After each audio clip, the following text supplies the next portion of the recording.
ఓం మాతృదేవో భవ, ఓం పితృదేవో భవ, ఓం ఆచార్యదేవో భవ, ఓం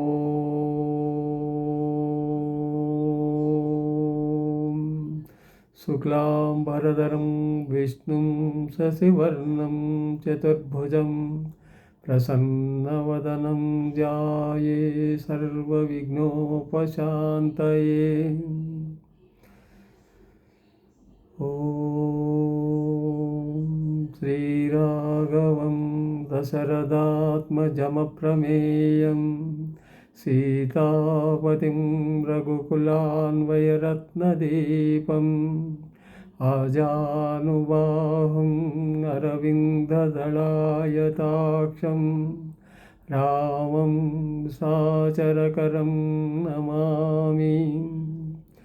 ఓం ఆంజనేయం మహావీరం బ్రహ్మ విష్ణు శివాత్మకం తరుణార్క ప్రభాం శాంతం రామదూతం నమామ్యహం.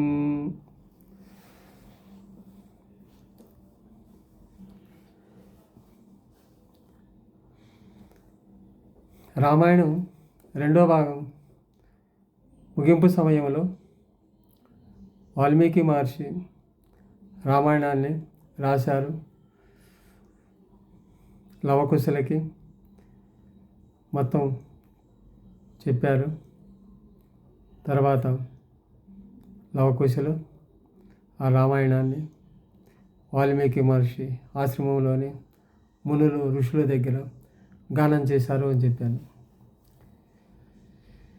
ఈ కావ్యం తంత్రీయ సమన్వితంగా మధురంగా గానం చేశారని చెప్పాను. ఈ కావ్యం చదవడానికి, గానం చేయడానికి, పాడటానికి అత్యంత మధురంగా ఉంది. శృంగార, కరుణ, వీర రసాలు ఇందులో ఉన్నాయి. నవరసభరితం రాముని చరితం అంటాం కదా, అట్లా నవరసాలు ఈ వాల్మీకి మహర్షి రచించిన ఈ రామాయణంలో ఉన్నాయి. తర్వాత మనకి ఇప్పుడు చాలామంది రామాయణం రాశారు. రామాయణం చాలామంది చాలా రకాలుగా రాశారు. ఇప్పుడు మనకు ఒక్కొక్కసారి ఒక్కొక్క రచయితలో ఒక సంఘటన తీసుకుంటే అదే మనం వాల్మీకి రామాయణంలో ఆ సంఘటన తీసుకుంటే మనకు ఒక అనుమానం వస్తుంది. ఈ సంఘటన నిజమా, లేకపోతే వాల్మీకి రామాయణంలో రాసిన సంఘటన నిజమా అని మనకు అనుమానం వస్తుంది. నేను చెప్పేది ఏంటంటే, మిగతా కవులు రాసింది వాళ్ళు ఊహించి రాశారు. కానీ రామాయణం వాల్మీకి మహర్షి ఊహించి రాయలేదు. ఆయన సాక్షాత్తు సృష్టికర్త బ్రహ్మదేవుడు వరంతో రాశారు. ఆయన రాసేటప్పుడు వరం ఇచ్చినప్పుడు కూడా చెప్పారు, నువ్వు ఆచమనం చేసి కూర్చుంటే రామాయణంలోని ప్రతి పాత్ర మనసులో ఉన్నది, ప్రతి విషయం నీకు తెలుస్తుంది. ప్రతి పాత్రలో ఉన్న మనసులో ఉన్న ప్రతిదీ ఇది తెలుసుకోగలిగిందా, తెలుసుకోకూడదా, వినగలిగిందా, వినకూడనిదా అనేది కాకుండా అన్నీ ప్రతి అక్షరం నీ కళ్ళకు కట్టినట్లు కనబడుతుంది అని చెప్పారు. కాబట్టి ఇది సత్యం, నిత్యం అని మనం ఈ వాల్మీకి రామాయణాన్ని తెలుసుకోవాలి. ఇకపోతే వాల్మీకి మహర్షి రాసిన ఈ రామాయణం మొదలు పెడతాను.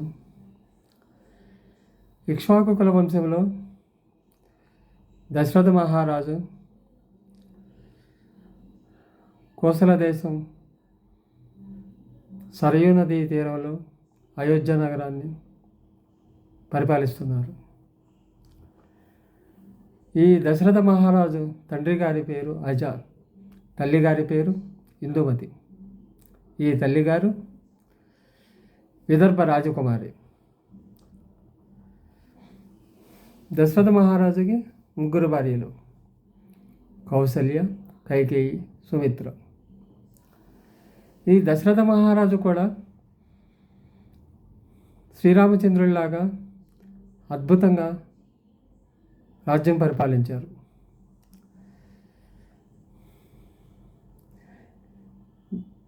దశరథ మహారాజు ధర్మాత్ముడు మరియు సత్యసంధుడు.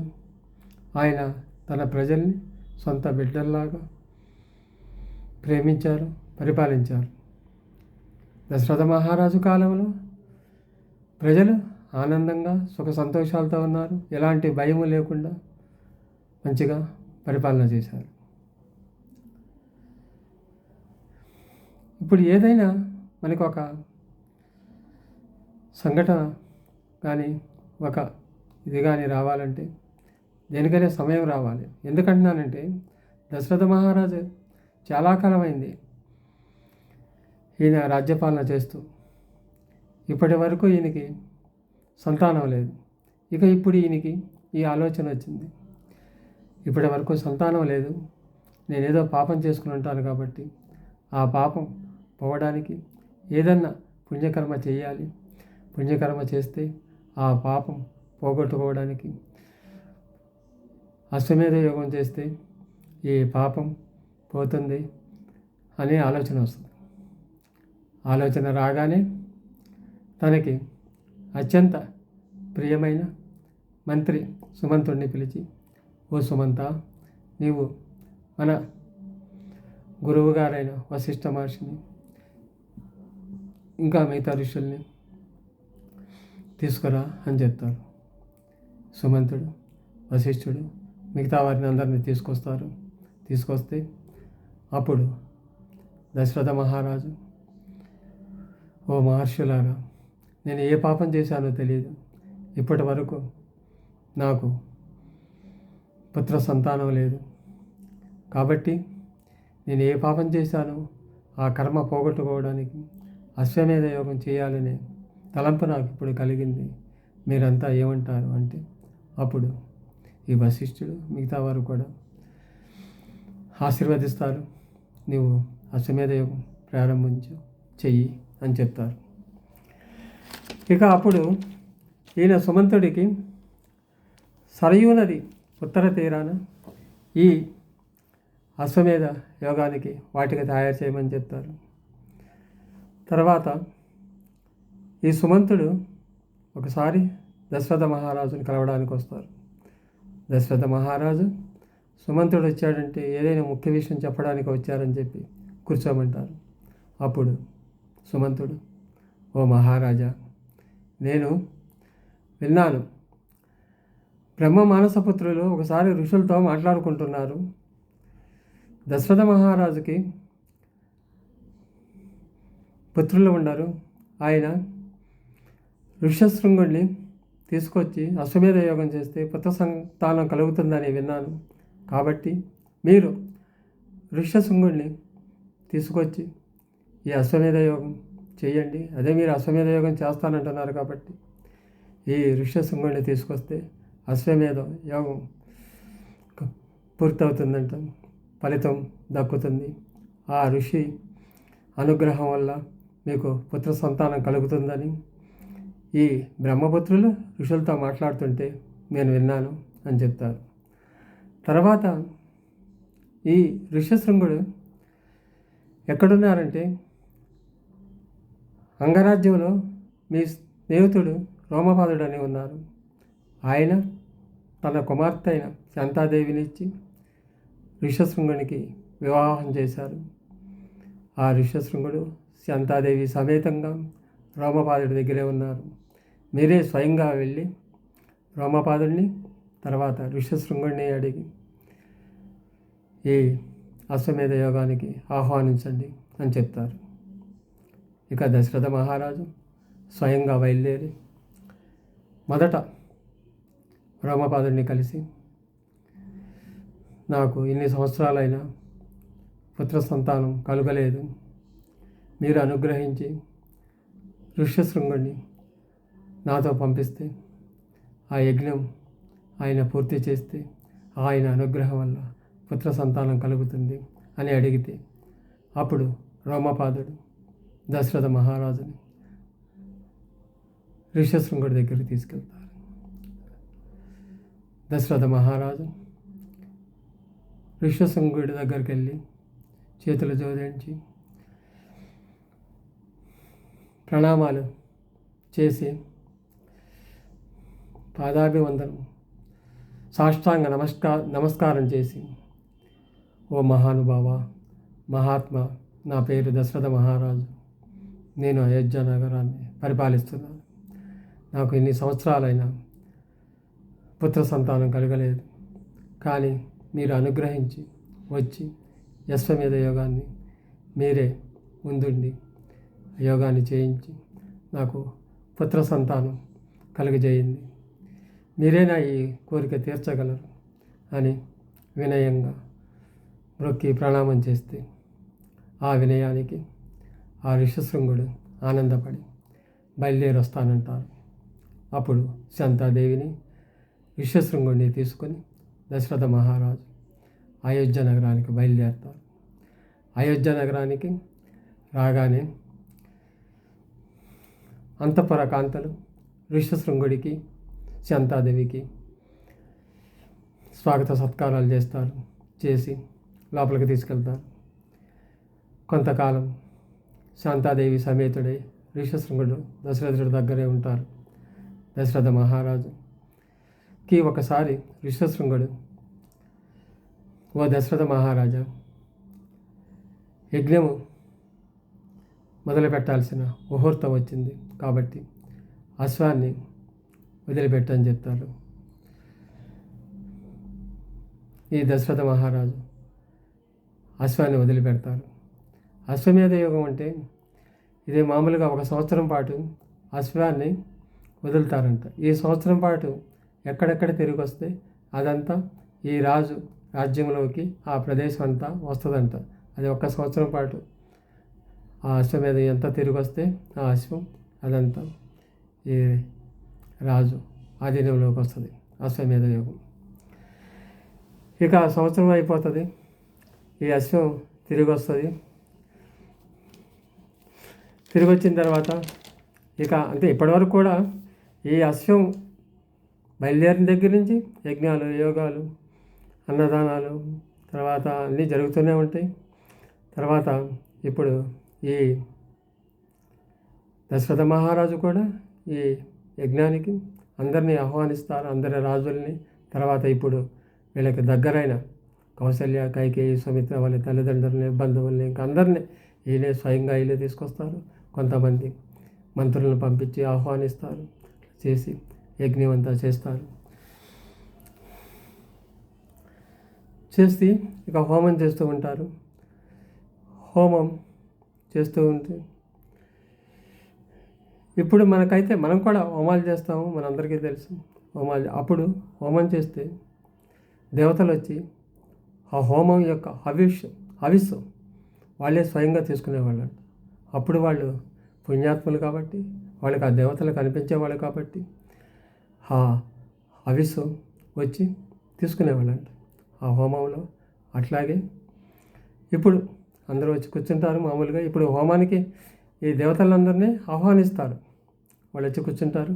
అప్పుడు ఒక్కొక్క దేవత పేరు చెప్పి హవిస్సిస్తూ ఉంటే ఆ దేవత వచ్చి, ఇప్పుడు ఇంద్రుడు, ఇక అందరూ దేవతలంటే మొత్తం దేవతలంతా వచ్చి ఆ హవిస్సు తీసుకుంటారు. దశరథ మహారాజుని ఆశీర్వదిస్తారు. జరుగుతూ ఉంటే ఇక ఈ హోమంలో నుంచి ఒక మహా తేజోవంతుడైన పురుషుడు ఉద్భవిస్తాడు. ఉద్భవించి ఒక బంగారు పాత్రలో దాని మీద వెండి ప్లేట్ మూత పెట్టి ఉంటుంది. హోమంలోంచి బయటకు వచ్చి, ఓ దశరథ మహారాజా, ఇది దేవతలచే తయారు చేయబడిన పాయసం. ఈ పాయసాన్ని మీ 3 భార్యలకు ఇస్తే పుత్ర సంతానం కలుగుతుంది అని చెప్తారు.